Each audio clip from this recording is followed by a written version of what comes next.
Fala pessoal, e nessa aula eu vou falar como a imagem é capturada na nossa câmera, né? E eu vou pegar aqui uma câmera para mostrar, e eu gosto sempre de fazer essa aula fazendo uma comparação entre a câmera e o nosso corpo.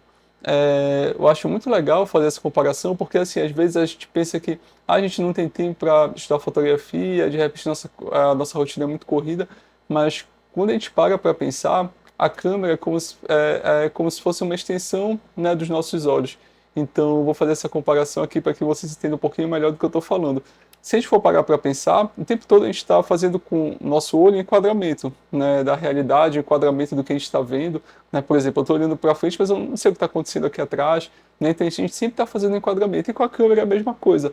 Né? Quando a gente olha aqui no visor, quando a gente olha para fazer uma foto, a gente está fazendo enquadramento, né, da realidade, enquadramento da nossa cena. Então essa é a primeira comparação. E aí quando a gente para analisar, a luz ela vai entrar pela nossa lente. Né? Ela vai entrar pela nossa lente antes de chegar no corpo da câmera. E deixa eu até tirar aqui esse parasol, depois eu explico para que serve isso. E quando ela entra na nossa lente, a primeira coisa que ela vai encontrar aqui é o diafragma. Né? Então o diafragma é um conjunto de lâminas que fica na nossa lente. E esse conjunto de lâminas, a gente pode, por aqui pela câmera, a gente pode deixar ele mais aberto ou mais fechado. Então esse é o primeiro mecanismo de luz que a gente vai ver com detalhes ele nas próximas aulas, vai ter uma aula só para ele, mas que eu já estou adiantando. E aí qual que é a comparação que a gente faz com o nosso corpo, né? Então quando a gente está vendo alguma coisa, a luz ela vai entrar por onde? Pelos nossos olhos.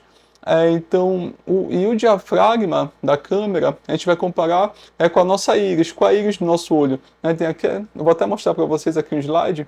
Olha, então aqui no slide a gente vê, né, que a nossa íris, olha, quando ela fica dilatada, ela fica aberta. Né, e aqui o nosso diafragma, ele pode estar também aberto, se a gente quiser. Né? E aqui, quando a íris está fechada, né? Então ela vai estar contraída e o diafragma a gente pode também deixar ele fechado. E assim, o que, que a gente pensa logo de cara, né? Quando o diafragma está aberto, então vai entrar mais luz. Quando a gente deixa o diafragma mais fechado, vai entrar menos luz. Então esse pensamento já é muito bacana assim, que a gente tenha, porque vai ser muito útil, né? Quando a gente estiver falando do modo manual da câmera. E aí legal. Aí depois, a luz, depois que ela passa pelo diafragma, ela vai chegar no corpo da câmera. Né? E no corpo da câmera, aí ela vai chegar no sensor. O sensor é como se fosse a retina, né, do nosso corpo, a retina do nosso olho, onde a imagem é projetada. Né? E o sensor, ele é como se, ele é o sensor digital, na época do analógico, era o filme que a gente colocava aqui, não sei se alguém chegou a fotografar com o filme, né, mas era o filme que a gente colocava aqui e tirava para revelar, e aí o filme foi substituído no digital pelo sensor. Tá? Então assim, o sensor ele é super importante, e a gente pode comparar ele com a retina, né, do nosso olho, e é no sensor, por que ele é tão importante? Porque é no sensor que vão estar os pixels, né, e os pixels são as menores unidades que formam a nossa foto. Né? Os pixels é como se fossem as células do nosso corpo. Então, assim, os pixels são super importantes, né? E tem um papel fundamental para a qualidade, para a resolução da nossa foto. Quando a gente for falar de resolução e qualidade, a gente vai falar bastante de pixel e de sensor. Né? Então, são duas coisas essenciais para a formação da nossa imagem. Mas antes de chegar no sensor, a luz ela tem que passar pelo obturador. E o que é o obturador? Então vamos lá.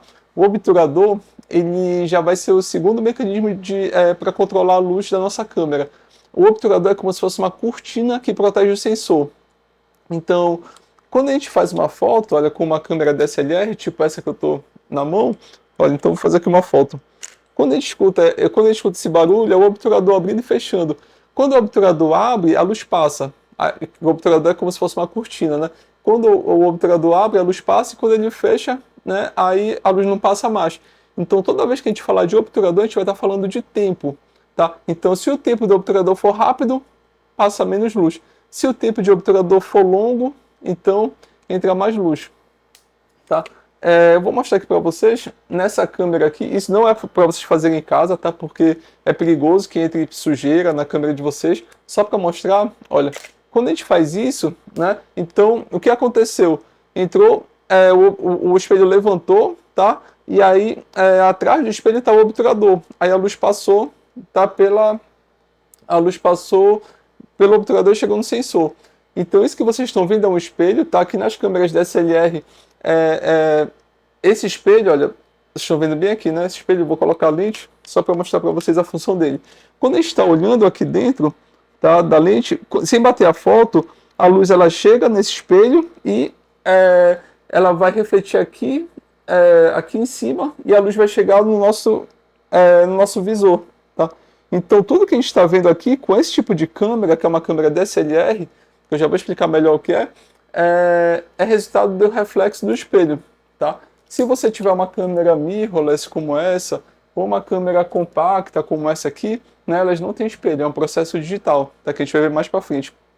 Mas então, só recapitulando, né, então a luz ela entra pela lente, passa pelo diafragma, aí ela passa pelo obturador e chega no sensor. Tá? No sensor, aí a luz vai ser convertida em dados digitais.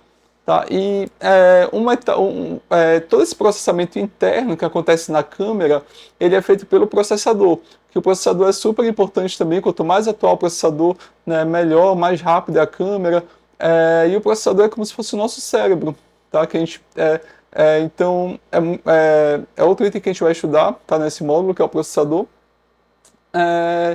E é isso aí. Tem também, olha, fazendo essa relação com o corpo humano, as nossas câmeras, elas têm também, né, um cartão de memória, né, que é como se fosse a nossa memória, também, que é onde a gente guarda as nossas fotos, né, e as fotos são como se fossem as imagens que a gente guarda, né, as imagens que a gente lembra. Então, eu acho muito legal a gente fazer essa comparação da câmera com o nosso corpo, da câmera com o nosso olho, porque a gente percebe que a câmera, na verdade, é uma extensão, né, do nosso olhar. Então, em qualquer lugar a gente pode estar praticando fotografia, a gente não precisa nem estar com a câmera na mão, na verdade. A gente pode estar analisando uma cena, né, pode estar analisando uma cena, uma luz bonita, uma luz que a gente gosta, uma composição interessante, e depois em outro momento a gente pode pegar a câmera e registrar. Né? Então acho que essa dica é muito bacana, porque mesmo se você tem uma vida corrida, uma vida tarefada, a gente pode estar o tempo todo exercitando o nosso olhar, né? Porque a câmera realmente ela é uma extensão do nosso olhar. Então sem a câmera a gente consegue praticar bastante fotografia também. E essa aula foi para despertar em você como a nossa câmera e o nosso olho tem grande relação entre si. A gente pode estar realmente praticando fotografia, exercitando nosso olhar em vários momentos. Espero que vocês tenham gostado e até a próxima aula.